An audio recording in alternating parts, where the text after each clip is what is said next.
What's up guys, GEARSrx here, bringing you a video on the Gnasher. Right here I'm showing the spread of a hard aim versus the spread of an active hard aim. And as you can see, they are the same spread. And I was always under the impression that you had a more compact spread when you had active, as people have been talking about, and it doesn't look like that's the case. And I'm playing online, so this is what the spread is currently to date. Here's a little bit further distance. Active has the same spread. Active is basically a damage booster, but it doesn't have anything to do with the pellet spread itself. Here's a further distance showing the hard aim spread versus a hard aim active spread. And again, we see that it is the same spread. And now this next shot is hard aim versus hip fire to see the difference of the spread. So there's your hard aim, there's my hip shot. And the spread is bigger on the hip shot, which makes sense. Hard aim is more accurate and will get you more damage for your shot. Hip aim or hip fire is more of a quick shot. So here's your hard aim versus the hip shot and hip shot with active to see if there's a difference between the spread on those two, and it's the same again. And here we are showing the down distance with the Gnasher. So we're on anvil. This is about, let's see, 1, 2, 4, 5 squares. 3 shots from that far away. It's a good distance, you know. It looks like 20, 25 feet, something like that. So he's gonna move up, take some more shots here, and see what kind of damage we get this time. And he's aiming at the torso, not at the head. So once again, that's 3 shots. He moved up a little closer and got 3 shots. He's going to move back to that same distance and take it with active shots. And he's going to get a 2-shot down. So active increases the damage of your bullets, but not the spread. And we're going to take a look at the gib range of the Gnasher. I'm at 2 squares away, and that does not give him. And so I'm going to move up to about 1.5 squares and take my same shot, not active. Hard trigger to the chest, and there's the gib.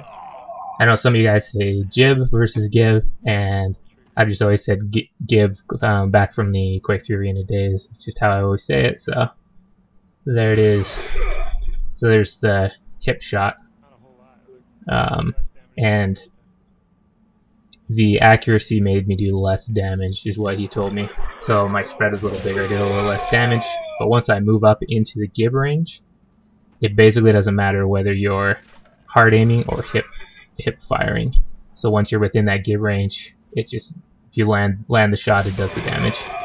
There's an active gib from 2 squares away. So we are seeing that your regular shot gibs from about whatever that is, 4 or 5 feet, and then your active, let's say, gives you about a 6-foot gib.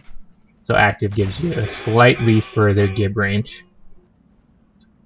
And now I'm looking to see if the Gnasher has a headshot damage multiplier. I was always under the impression that it did, but as I aim at his head, he actually said that he took less damage because some of the pellets are missing. So I don't think there's a headshot multiplier on the Gnasher. That is your gib range. That was a square and a half away. So if you're within gib range, you can get a headshot. If you're not, you basically can't. So there was me shooting him in the head from 2 squares away. Still took 2 to down him. There's 2 active. Same deal. So the headshot has to do with whether you're within gib range or not. Or excuse me, the headshot has to do with that. And now I'm taking a look at the old 2-piece from back from the Gears 2 days, see how it applies here in Gears 3. First, the melee you saw takes 2 hits to down like most guns. So here's the interesting thing about Gears 3. The melee, whoever melees, fires second. He melees me, I get to fire first. I meleeed him, he gets to fire first. So whoever melees is at a disadvantage, basically. Now I tried spinning to the side to evade his shot, and that'll work in some cases. He can, so if I hit somebody and move. Now check this out. He hits me in the back. I still have time to spin and shoot him in the face. and I'm host, so let's try with him. Same thing. So basically, there's, you know, quarter of a second or whatnot where you can spin and still hit someone.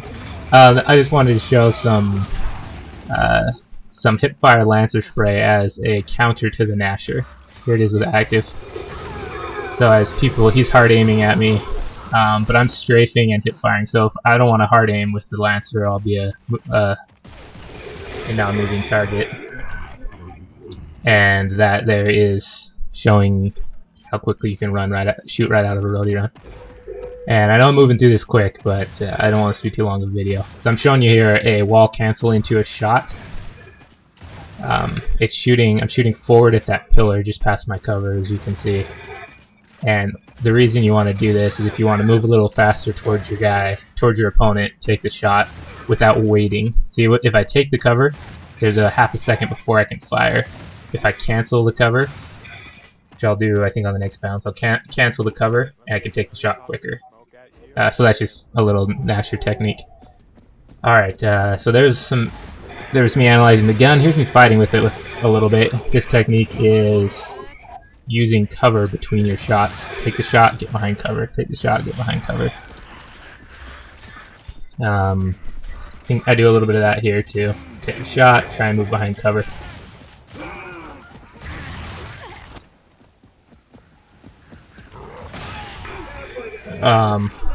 And so I want to talk about when you hard aim. As you see, basically that was hip firing because it was kind of a situation where I needed to move more quickly. Whereas here, I want to get some accurate shots and deal some damage. So I'm standing here hard aiming. Here I get surprised, and so I'm just taking hip shots and spinning, trying to move quickly. And it happens again right here. Surprised. And so I'm not hard aiming because I don't want to stand still for him to shoot me. Whereas this shot, I know what he's doing. I want to hard aim. Now here is second half of the game. We're getting worked, but I just want to talk about when I'm firing. There's a hard aim. I knew I did damage, so I followed her to try and finish her off. I'm gonna hard aim over the cover. I didn't want to hip fire that shot because it would have hit the cover. So basically what I found is you hard aim at if they're far away, and if you want a more accurate shot. If you have an advantage on your opponent, hard aim. If you don't, you might need the speed of a hip fire. You might need to be kind of just winging it, doing what you can, throwing out shots when you can. This is bad positioning on my part, so I'm dead. But that's like the point I wanted to get across between hard aiming, which is left triggering, and hip firing, is when you have the advantage, when you need a more accurate shot, when you can afford taking a more accurate shot, hard aim. Otherwise, just spray from your hip. You see, this whole time I'm hard aiming. I'm not moving up because I want to be able to dive back into cover as needed, but I was hard aiming that whole time because I had the advantage. I knew they weren't going to be able to fire back at me, and I wanted some accurate shots to land on them.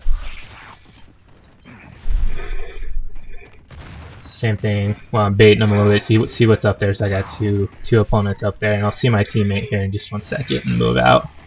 And same thing. I'm at a bit of an advantage, so I'm going to hard aim, and I'm going to take my teammate, which is kind of embarrassing.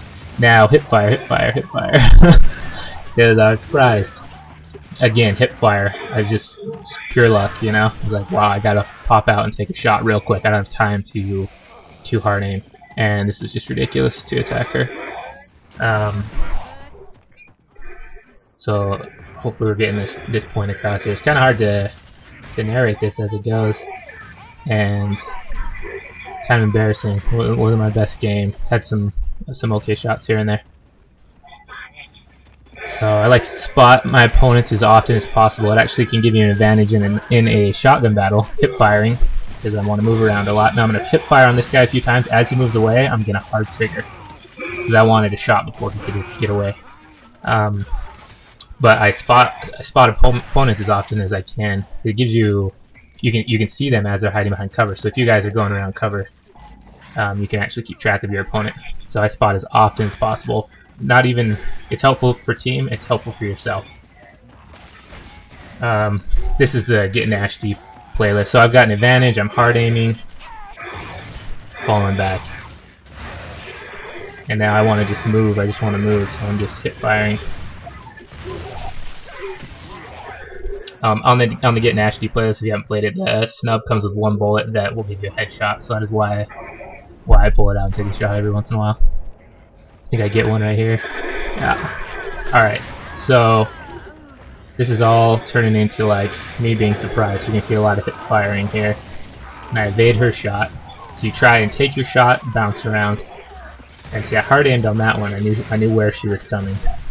I'm gonna do some hard aiming here, trying to keep my distance while dealing damage to afford time to pick up that ammo. And then hard aiming down the tunnel, just trying to deal damage. This guy takes a ton of shots from me. And as I come around the corner, I do a hip fire to. I knew he was gonna be there, but I needed the quick shot. And then I get destroyed by their team. I hope you guys have enjoyed this video. Let me know if you have any questions about the Gnasher. I know this is kind of a quick video. It'd be fun to make another. Let me know.